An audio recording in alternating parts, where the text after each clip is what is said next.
She stood there, clutching a dirty rag, while the entire VIP section erupted in laughter. To them, she was nobody, just a faceless servant in a cheap uniform.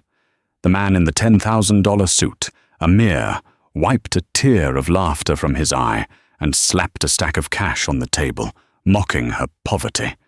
He thought he was untouchable. He thought he was the smartest person in the room. But he made a fatal calculation. He didn't know that the woman pouring his water used to decide the fate of nations. He didn't know that understanding his language was the easy part. It was what he was saying that was about to get him killed. And when she finally opened her mouth, the laughter didn't just stop. It died. The rain in London doesn't wash things clean. It just makes the grime slicker. That's how Elisa Vance felt every time she stepped off the N15 bus and walked the 3 blocks to the Obsidian, the most exclusive supper club in Mayfair. Elisa was 32, but her eyes looked 50. They were grey, flat, and trained to look at the floor. In her previous life, the one she had buried under a tombstone of silence 3 years ago, those eyes had scanned satellite feeds and read lips across crowded embassies in Vienna. Now they scanned for dirty martini glasses and crumbs on velvet tablecloths.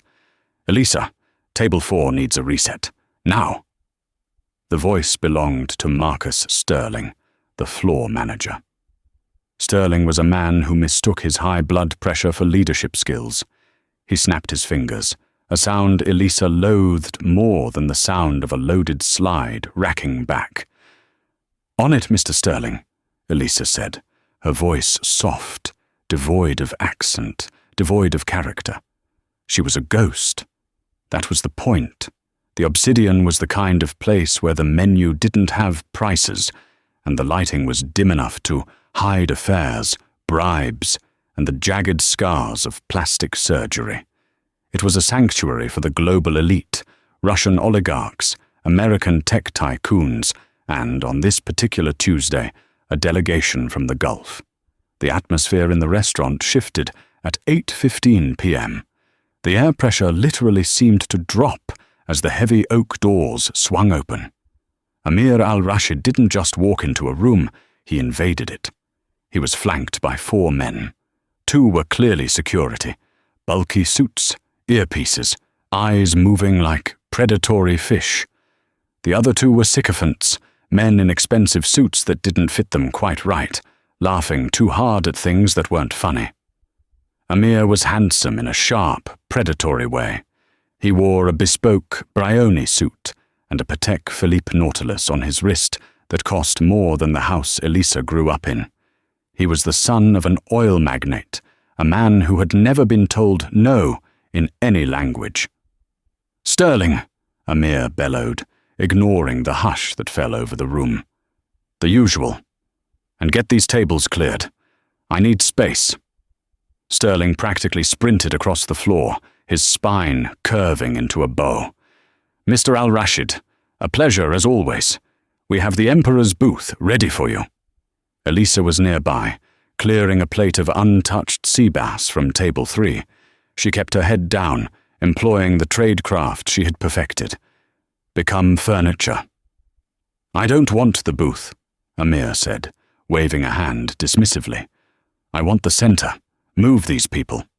He gestured to a quiet couple eating their anniversary dinner. "Sir, Sterling stammered. "Move. Them." Amir didn't shout. He just dropped his voice to a tone that implied consequences involving lawyers or hospitals. As Sterling scrambled to humiliate the couple and move them, Amir sat down, spreading his arms across the back of the velvet banquette. His entourage laughed. They spoke in a rapid-fire mix of English and Gulf Arabic, making crude jokes about the woman who was being forced to move. Elisa felt a prickle of heat at the back of her neck. It wasn't anger. She couldn't afford anger. It was recognition. She understood every word. Not just the English. She caught the dialect, the slang, the specific derogatory terms they were using for the manager. She approached the table with a pitcher of water. "Sparkling or still, sir?" she asked, her eyes fixed on the tablecloth. Amir didn't look at her. He continued talking to the man on his right, a nervous-looking European named Hans. "Water," Amir snapped in English, not breaking his gaze from Hans. "And tell the kitchen if the Wagyu isn't medium rare this time, I'm buying this building and firing everyone." The table erupted in laughter again. Elisa poured. Her hand was steady. It had to be. In her past life, a shaking hand meant a cut wire and an explosion. Here, it just meant a stain. "Hey," one of the sycophants said, grabbing Elisa's wrist. Elisa froze. Her training screamed at her. Break the wrist, drive the elbow into the temple, neutralize the threat. Her muscles twitched, remembering the motion. She forced herself to go limp. "Sir," she whispered. "You missed a spot," the man sneered, pointing to a microscopic drop of water on the table. "Clean it." Amir turned his attention to her for the first time. He looked her up and down, his eyes analyzing her value and finding it at 0. "Leave her, Youssef," Amir said, bored. "She's a waitress. She probably doesn't even understand what clean means in this city." He switched to Arabic, speaking to Youssef. "Look at her. Dead eyes. These European women have no soul, just machines for serving food." Elisa finished pouring the water. She placed the pitcher down. She shouldn't have done it. She should have walked away. But it had been a long week. Her landlord was threatening eviction. Her mother's medical bills were piling up on the counter of her tiny flat. And this man, this boy with too much money, was talking about her soul. She turned to leave, then stopped. "The Wagyu comes medium rare by standard, sir," she said. Amir stopped talking. The table went silent. He looked at her, truly looked at her, with a mix of amusement and irritation. "Did you speak?" he asked. "I said the chef knows his job," Elisa said. She kept her voice flat, but the defiance was there. Amir laughed. It was a cold, barking sound. "Sterling," he shouted. Sterling materialized instantly. "Yes, Mr. Al-Rashid. Is there a problem?" "Your waitress." Amir gestured at Elisa with a breadstick. "She has opinions. I don't pay for opinions, I pay for silence." "Elisa," Sterling hissed, grabbing her arm. "Kitchen, now!" "Wait," Amir said. A cruel smile played on his lips. He was bored, and he had found a toy. She seemed smart, or maybe just arrogant. He looked at Elisa. "What is your name?" "Elisa," she said. "Elisa," Amir rolled the name around. "Tell me, Elisa, do you know why I am here?" "To eat," she said. "To do business," he corrected. "Global business. Business that requires a brain. Something you clearly lack, or you wouldn't be wearing that apron." He pulled a crisp, purple €500 note from his money clip and placed it on the table. "I'll give you this," he said, "if you can tell me what my friend Youssef just said about you in Arabic." The table went deadly silent. Sterling looked like he was about to faint. This was the game, the humiliation ritual. Elisa looked at the money. It was 2 weeks of rent. She looked at Amir. "I don't want your money," she said. "Oh, she has pride," Amir clapped. "Pride is expensive, Elisa. Can you afford it?" "I understood him," Elisa said quietly. Amir raised an eyebrow. "Oh, go on then." "He said I have dead eyes," Elisa said, her voice steady, "and that I am a machine for serving food." The smile vanished from Youssef's face. Amir's eyes widened slightly, but he recovered quickly. "A lucky guess," Amir scoffed. "You picked up a few phrases working in London. The city is full of immigrants." "I speak 9 languages," Elisa said. The words hung in the air like smoke. Amir stared at her for a second, and then he threw his head back and roared. The laughter was contagious. Youssef laughed, the security guards chuckled, and even Sterling let out a nervous, wheezing giggle, desperate to align himself with the power in the room. 9? Amir wiped his eye. 9 languages? And you are here? Wiping tables? Yes, Elisa said. You are a liar, Amir stated simply. He leaned forward, his elbows on the table, invading her personal space. I have translators who work for the UN who speak 5 or 6.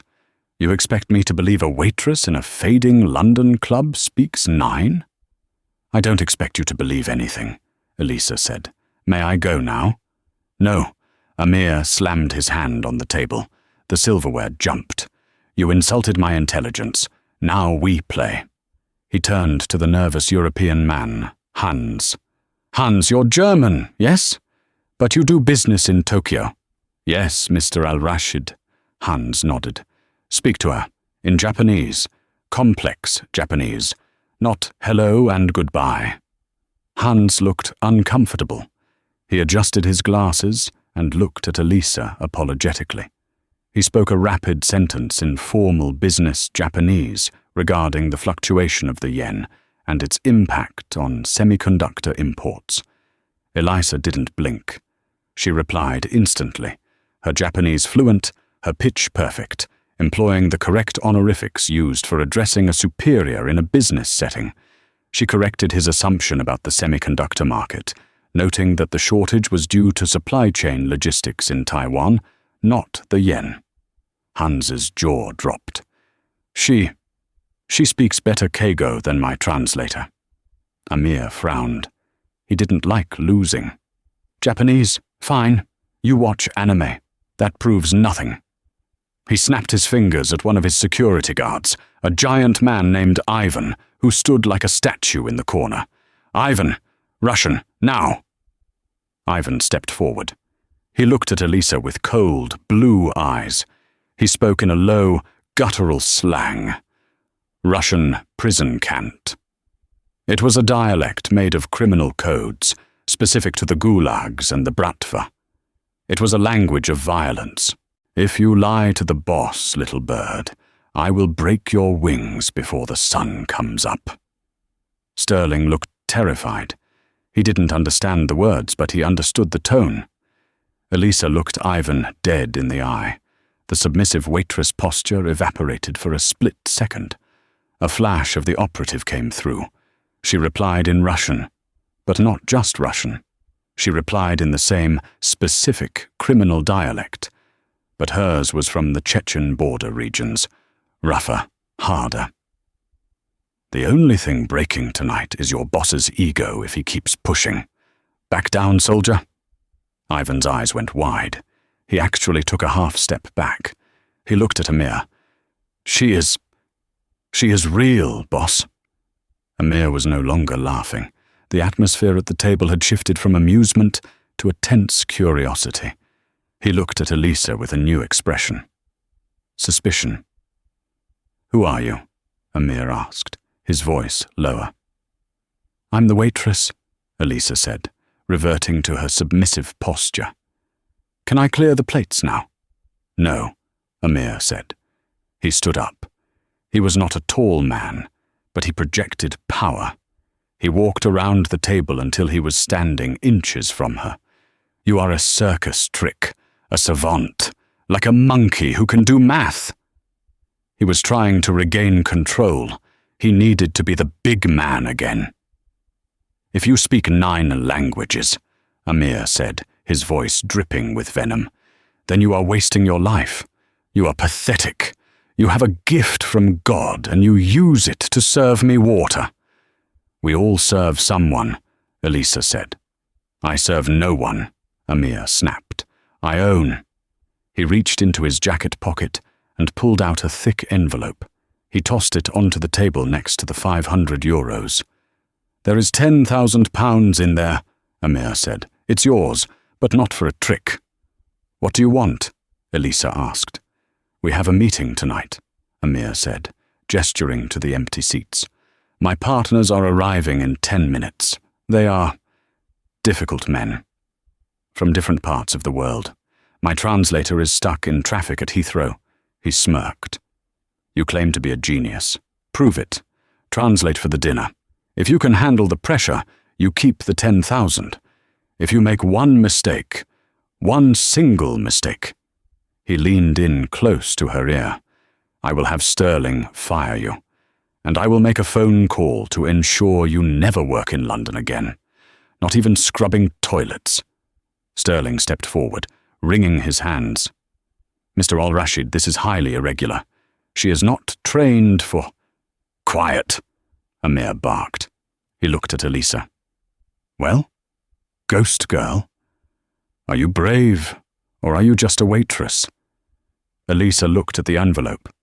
It was enough to move her mother to a better facility. It was enough to breathe for 6 months. But it wasn't the money that made her decide. She had scanned the room. She noticed something Amir hadn't. The 2 men entering the restaurant at the far end weren't just businessmen. She recognized the walk. She recognized the bulge under the left armpit of the lead man. She recognized the face from a briefing dossier she had read 5 years ago in a bunker in Berlin. Viktor Volkov, an arms dealer who didn't just sell weapons, he sold chaos. If Amir was meeting Volkov, this wasn't a business dinner, it was a setup. Amir was in danger. And if Amir died here, in the Obsidian, the investigation would expose everything, including Elisa's fake identity. She would be found by the people hunting her.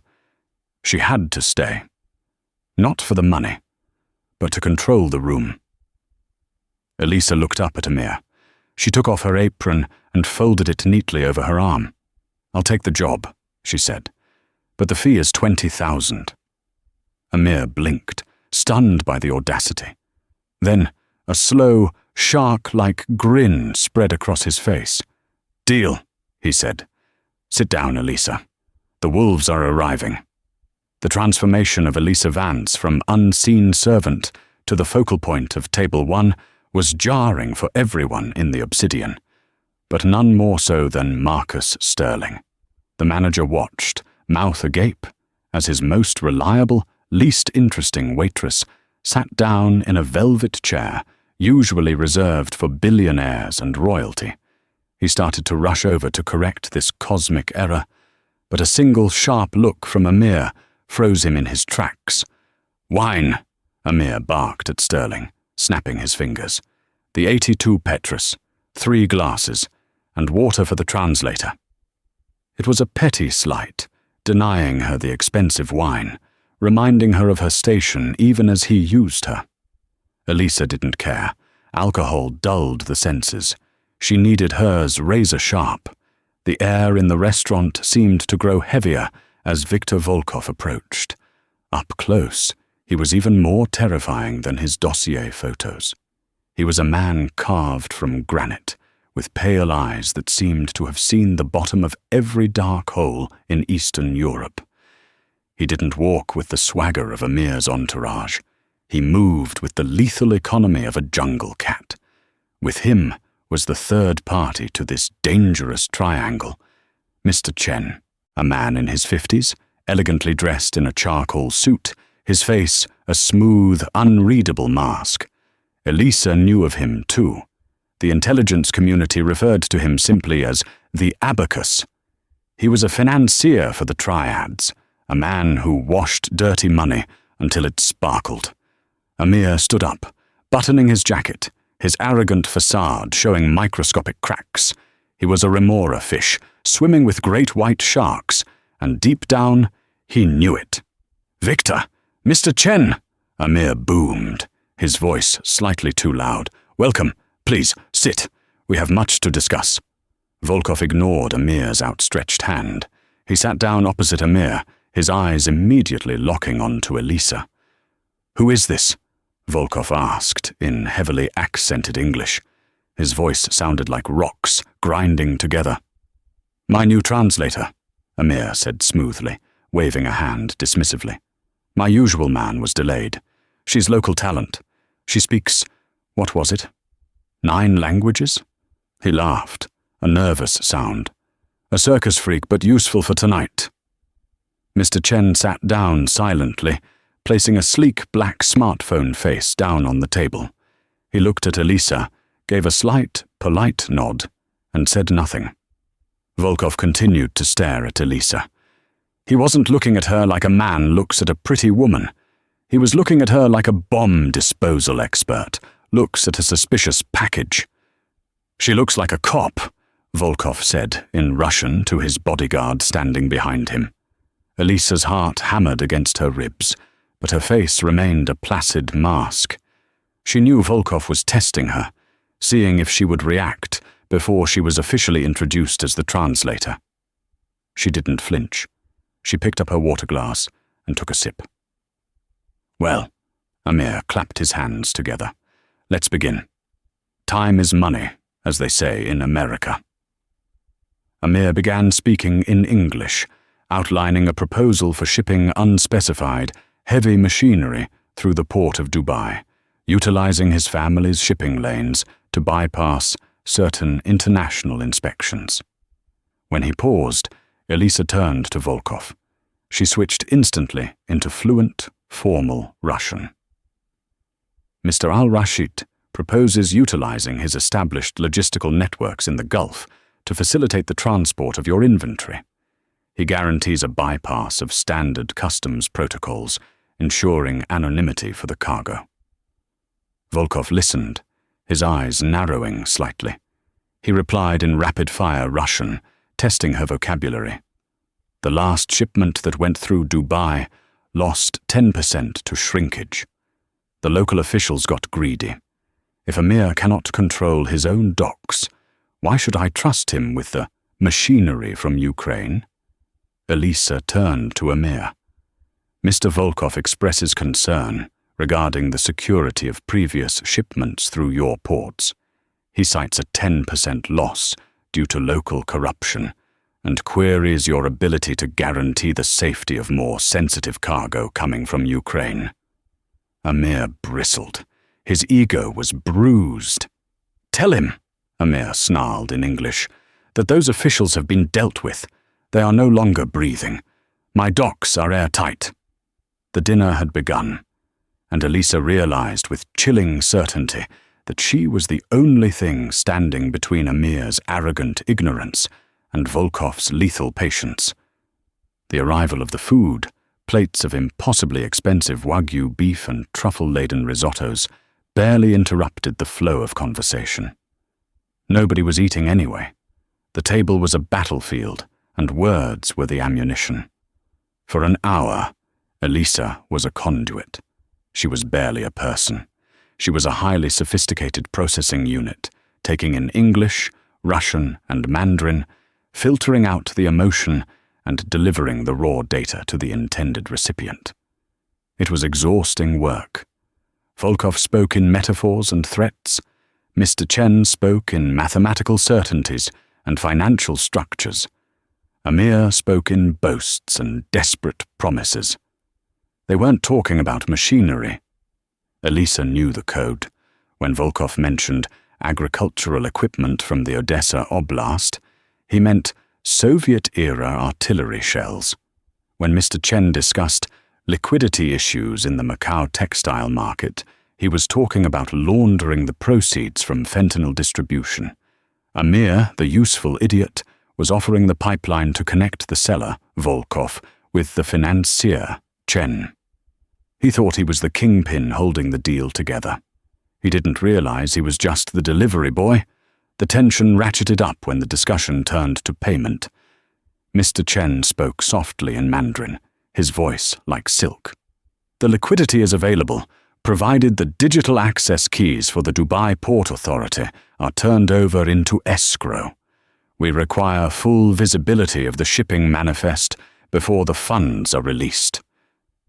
Elisa translated this to Amir in English. Amir laughed, taking a large gulp of the Waitress. The wine was making him sloppy. "Chen wants the keys to my house before he pays rent?" "Tell him no. Tell him he gets the keys when the money hits my account in Zurich. I am an Al-Rashid. My word is bond."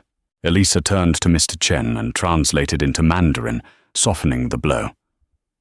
Mr. Al-Rashid feels that given his family's reputation, an escrow arrangement is unnecessary. He prefers direct transfer upon agreement. Mr. Chen didn't show emotion, but the air around him seemed to cool. He looked at Volkov. Volkov leaned forward, his steak knife resting idly in his hand. He spoke to Amir in broken English, bypassing Elisa for the first time. "Amir, you are small dog barking at big bears. You give keys. Now." Amir flushed red. To be spoken to like this, in his own city, in front of his staff. He looked at Elisa, needing to reassert control over someone. "You see what I deal with?" Amir said to Elisa in English, laughing loudly. "Barbarians. I have to civilize them." He turned back to Volkov. "Victor, relax. You'll get your access. But we do this my way. I'm taking the risk here." Amir was daring them to call his bluff. He believed his wealth and his father's name were a shield. He didn't understand that men like Volkov and Chen didn't care about names. They cared about leverage. Volkov stared at Amir for a long, uncomfortable silence. Then he smiled. It was a terrifying sight, like a wolf baring its teeth. "Very well," Volkov said in Russian. "We do it your way. The little prince shall have his crown." Elisa translated. "Mr. Volkov agrees to your terms." Amir pumped his fist triumphantly. "See? You just have to know how to handle these people." He looked at Elisa, his eyes gleaming with victory and wine. "You're doing good, Waitress. Maybe I'll keep you around. You clean up nice. Maybe get you out of that apron and into a real dress." He reached out and brushed her arm, a possessive gesture. Elisa recoiled slightly, just an inch, but Volkov saw it. His eyes flicked between Amir's hand and Elisa's face. He saw the flash of revulsion in her eyes, not the revulsion of a servant, but the revulsion of an equal.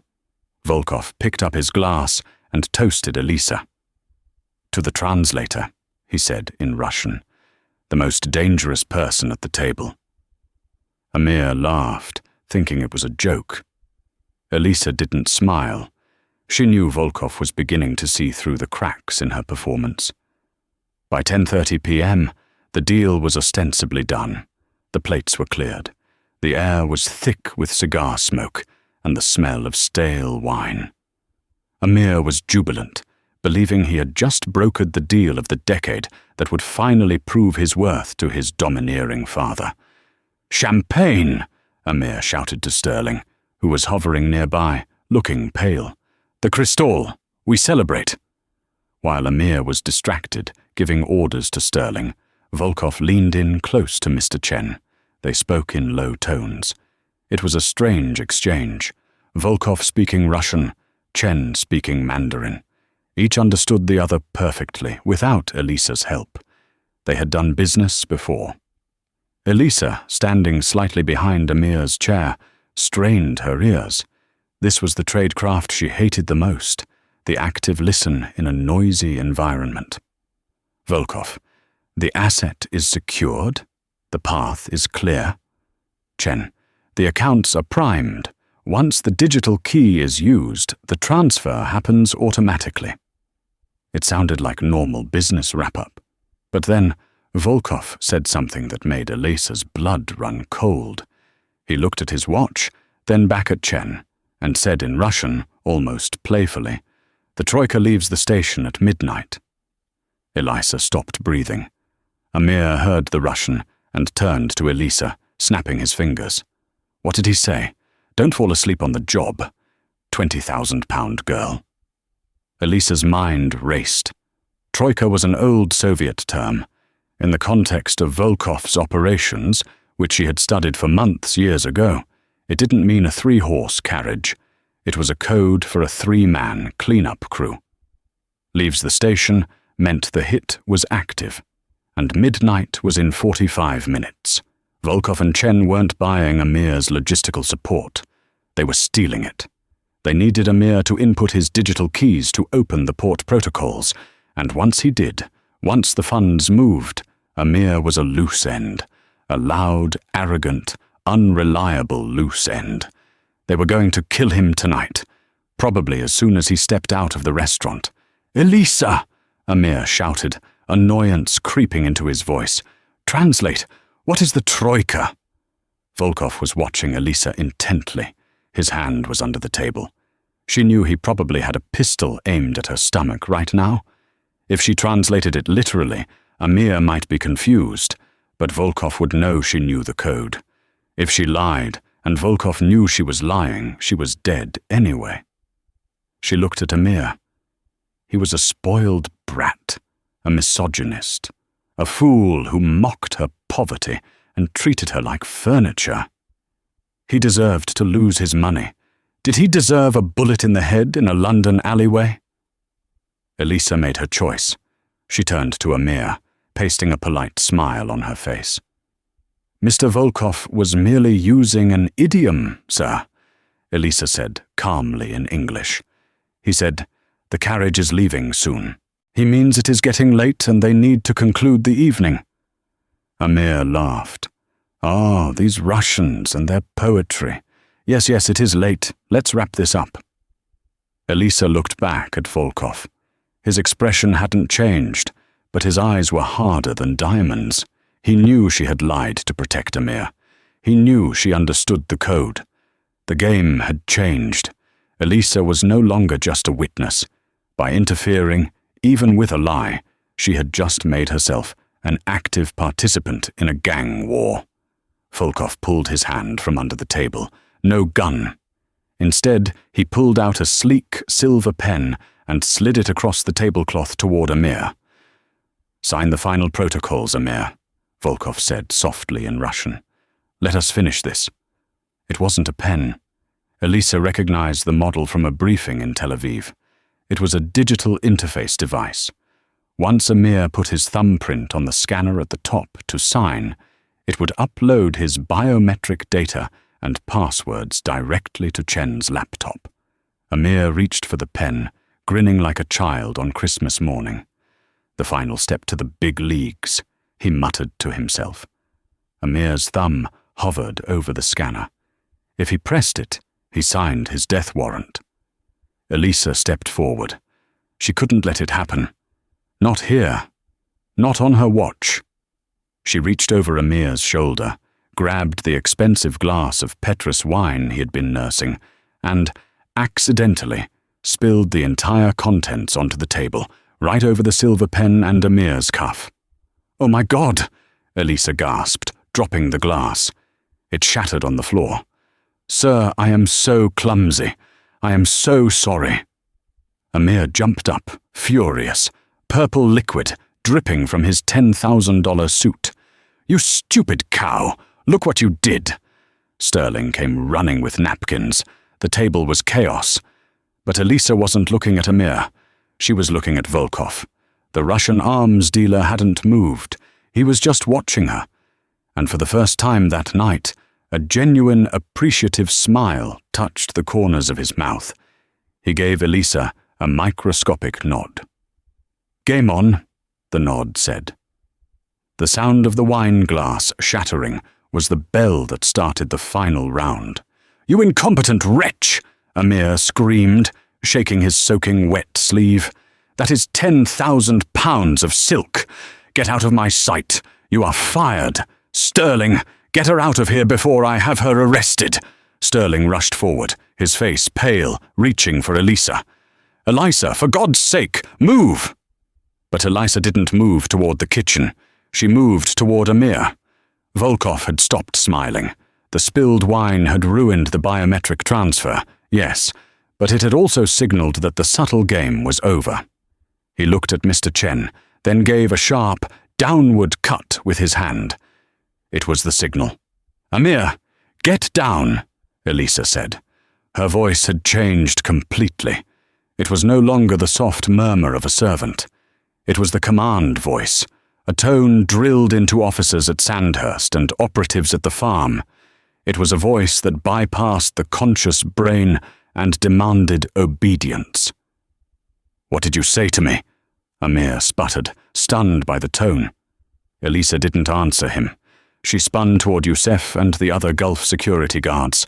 She switched to a sharp, distinct dialect of Arabic used by the Jordanian Special Forces, a dialect she knew Youssef, a former soldier, would recognize instantly. Contact front, 3 tangos, 9 o'clock, 12 o'clock, and the kitchen door. We are in a kill box. Secure the principal.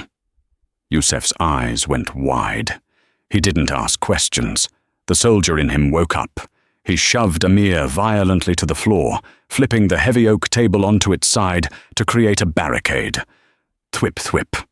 2 rounds from a suppressed pistol thudded into the overturned table, exactly where Amir's chest had been a second before. The restaurant erupted into chaos. The anniversary couple screamed. Sterling dove behind the bar. Volkov was standing, a sleek, suppressed Makarov pistol in his hand. Ivan, the giant Russian bodyguard, had pulled a submachine gun from under his jacket. "Kill the Arab," Volkov said calmly in Russian. "Take the girl alive. I want to know who she works for." Amir was curled in a fetal position behind the table, his hands over his head. "What is happening?" he wailed. "Do they know who I am?" "They know exactly who you are," Elisa said. She was crouching beside him, her eyes scanning the room. "You're a loose end." Ivan vaulted over a chair, moving toward them like a tank. Youssef popped up to return fire, but he was slow. A bullet caught him in the shoulder, spinning him around. The defense was collapsing. Amir's other guards were confused, pinned down by fire from Volkov's men near the entrance. Elisa looked at Amir. He was weeping, clutching his expensive watch. "My father will pay them," Amir sobbed. "I have millions." Elisa grabbed him by the lapels of his ruined suit and yanked his face close to hers. "Your money is paper here, Amir," she hissed. "Right now, the only currency is violence, and you are bankrupt. Stay down." Elisa moved. She didn't run away. She ran into the fire. She grabbed a silver steak knife from the floor. As Ivan rounded the table, expecting cowering victims, he found Elisa Vance. She didn't fight like a brawler. She fought like a surgeon.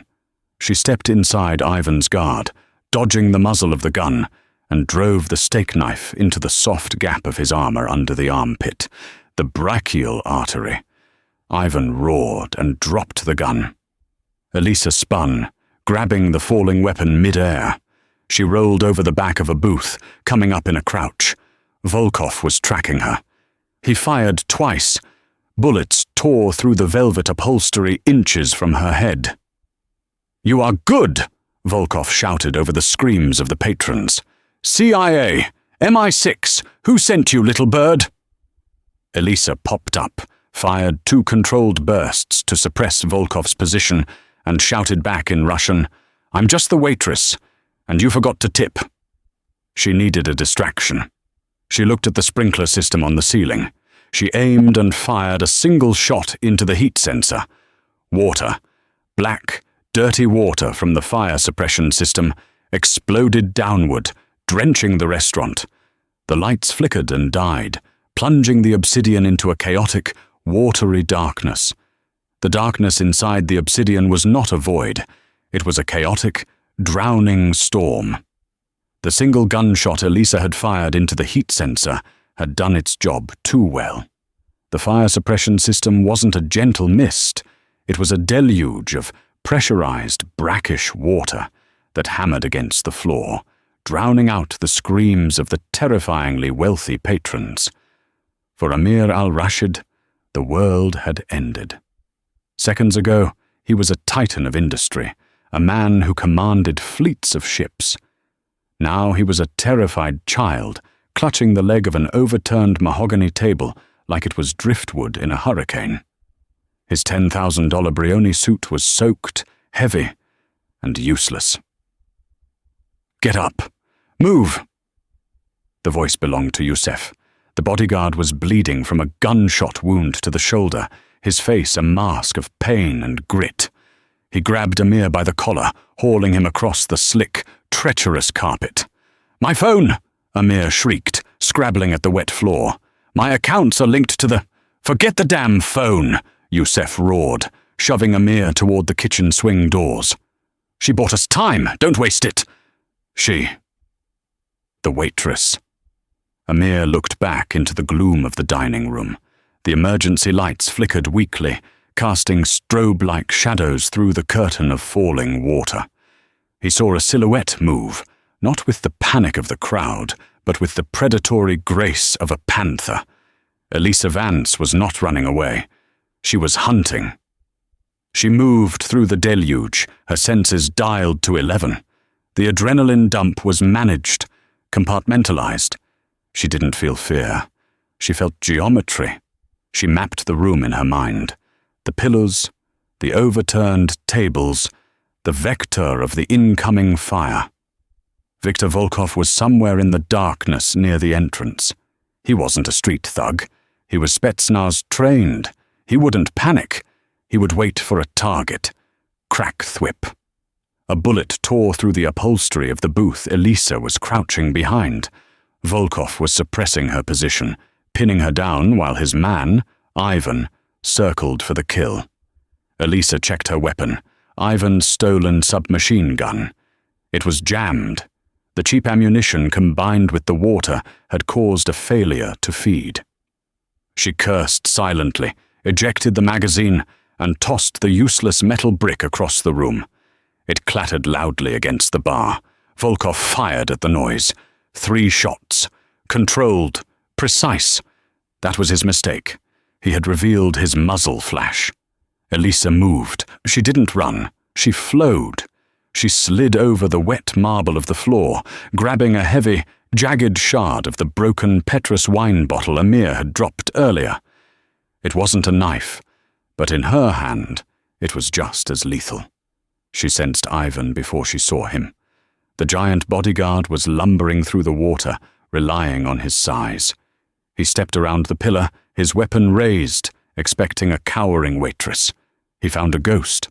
Elisa launched herself from a crouch, staying below his eyeline. She drove the heel of her palm into his solar plexus, momentarily paralyzing his diaphragm. As he doubled over, gasping for air that wouldn't come, she swept his legs.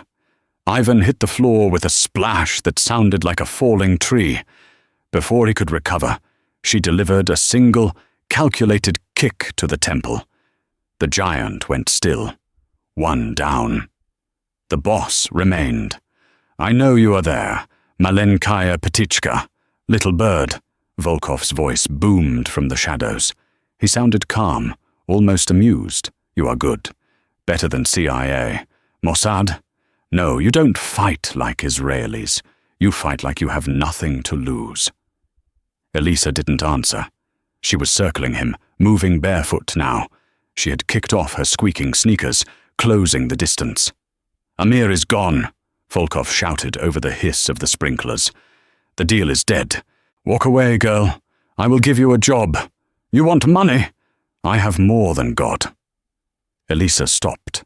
She was 10 feet from him, hidden by a heavy velvet curtain. She could see him now. He was standing by the maitre d' station, scanning the room with a laser-sighted pistol. The red dot cut through the rain like a bloody eye. "I don't want your money, Victor," Elisa whispered. Her voice seemed to come from everywhere and nowhere. Volkov spun toward the sound, firing twice. The bullets shredded the curtain, but Elisa was already gone. She vaulted over the maitre d' station, crashing into him. It was a collision of bone and fury. Volkov was strong, terrifyingly so. He caught her mid-air, slamming her back against the oak podium. The air left her lungs in a painful whoosh. He grabbed her throat, his thumbs digging into her windpipe. His eyes were wild, manic. "Who sent you?" he snarled, saliva spraying her face. "Who knows about the Troika?" Elisa's vision began to spot with grey.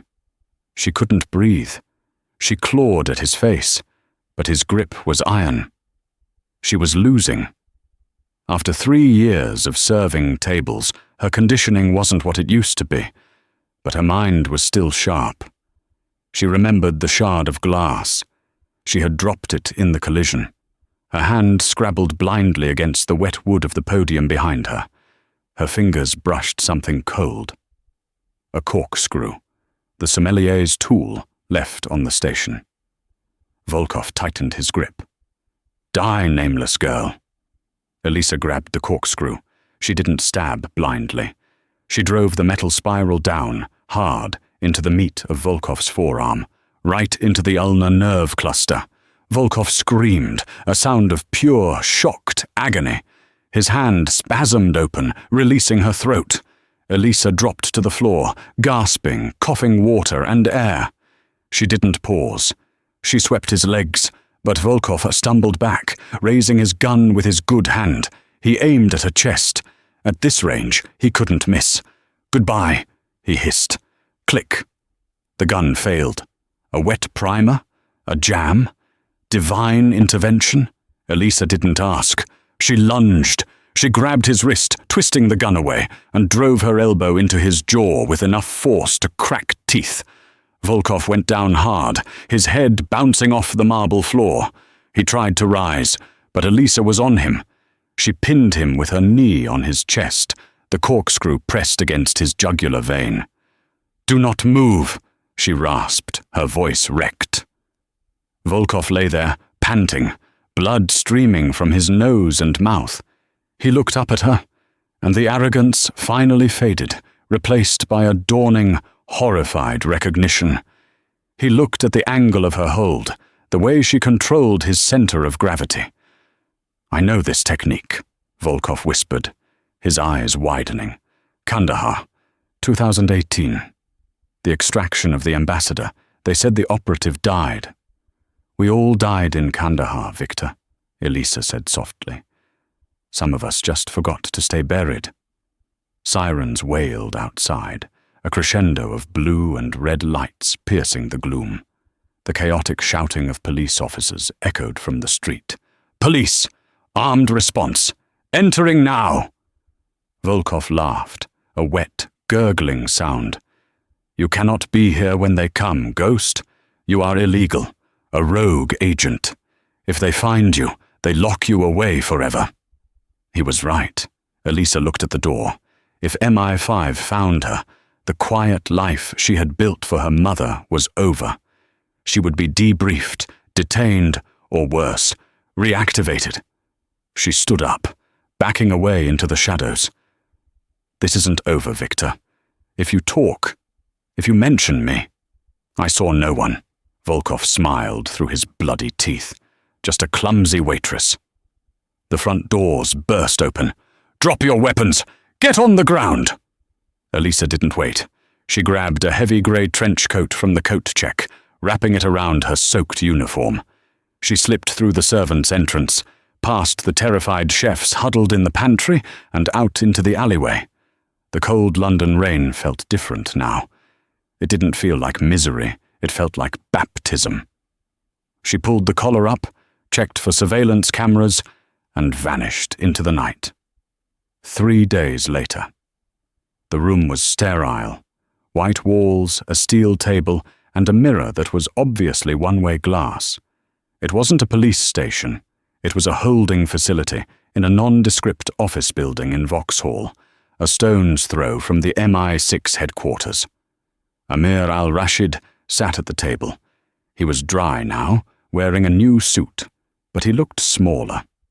The arrogance that had defined him for 30 years had been surgically removed by a night of terror.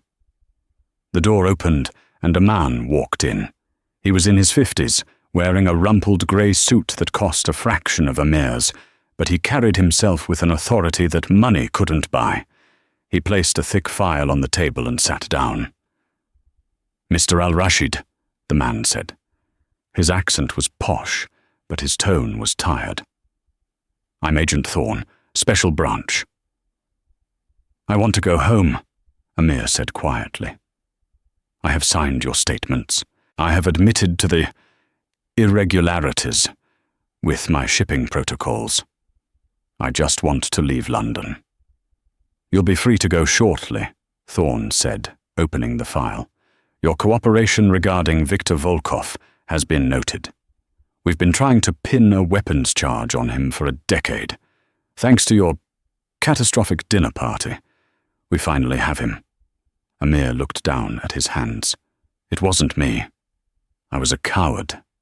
It was the girl." "Ah, yes." Thorne tapped a photograph in the file. "The waitress, Elisa Vance." "Where is she?" Amir asked, looking up. "I want to give her the reward. I promised her £20,000. I want to give her double. She saved my life." Thorne let out a dry, humourless chuckle. "Mr. Al-Rashid, you can't pay this woman, and you certainly can't find her." Thorne spun the file around. The photo on top wasn't of a waitress.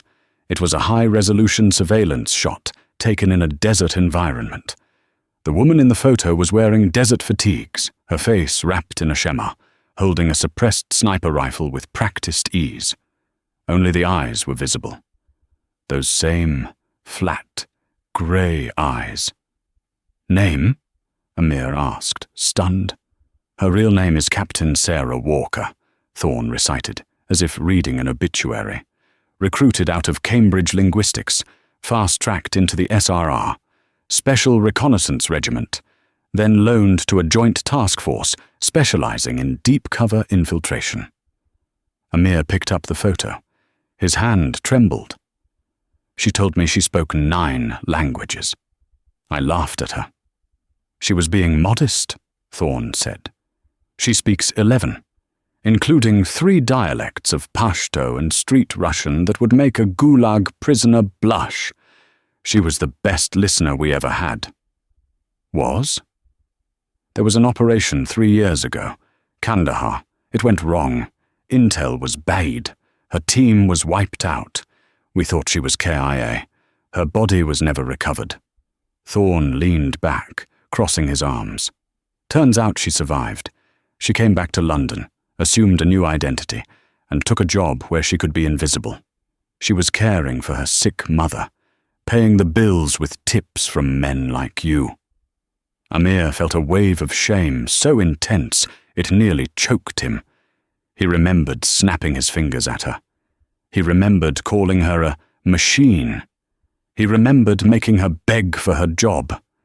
She was a war hero, a ghost who had walked through hell only to end up serving him sparkling water while he mocked her intelligence.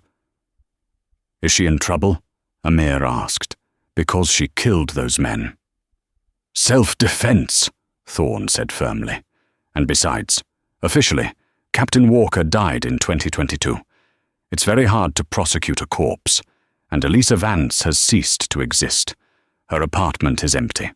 Her mother was moved to a private care facility in Scotland yesterday, paid for by an anonymous offshore trust."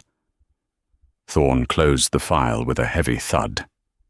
"She's gone, Mr. Al-Rashid. She's in the wind. That's what she does." Thorne stood up and walked to the door. He paused, his hand on the handle. "You know, she didn't have to save you," Thorne said, looking back. "You were compromised. You were working with Volkov. She could have let them kill you and escaped in the confusion. It would have been cleaner for her. Safer." "Why didn't she?" Amir whispered. "Because," Thorne said, his eyes hard. "Some people are sheep, Mr. Al-Rashid. Some are wolves. And some are sheepdogs. They can't help themselves.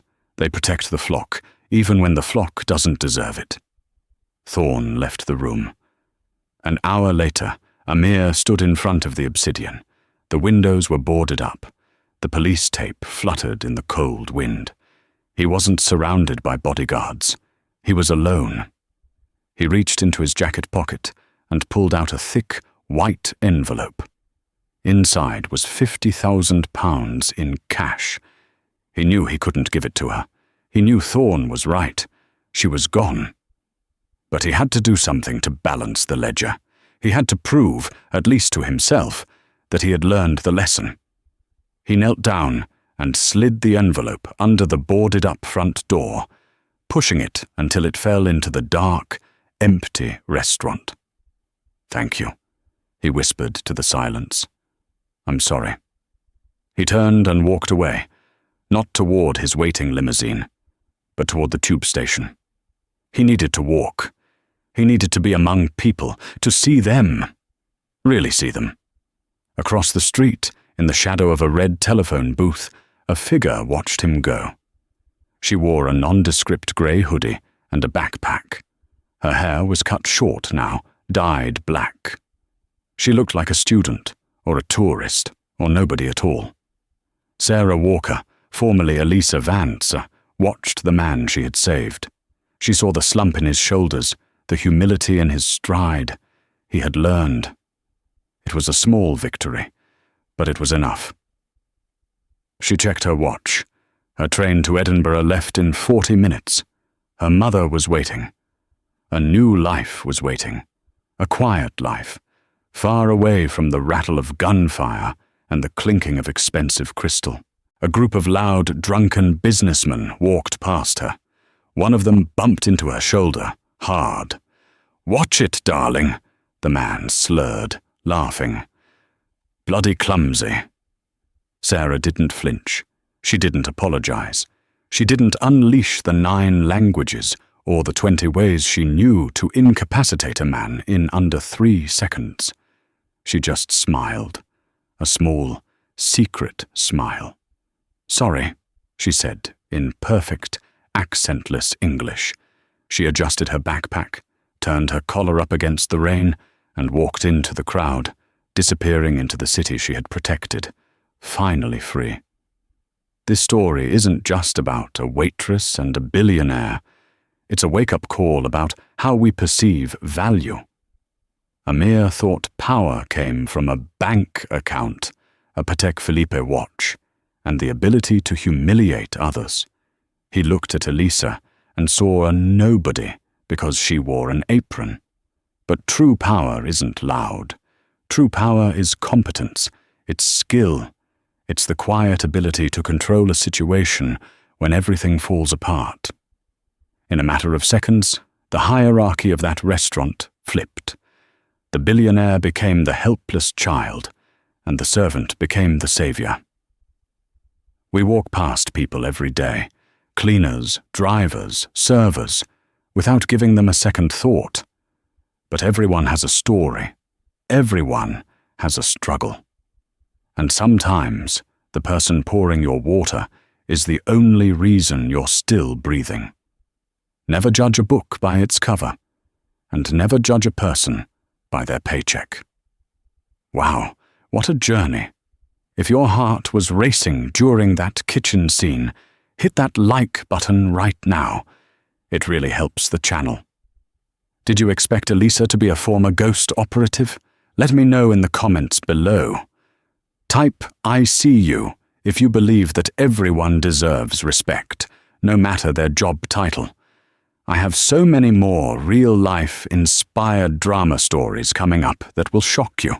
Make sure you subscribe and turn on the notification bell so you don't miss the next one.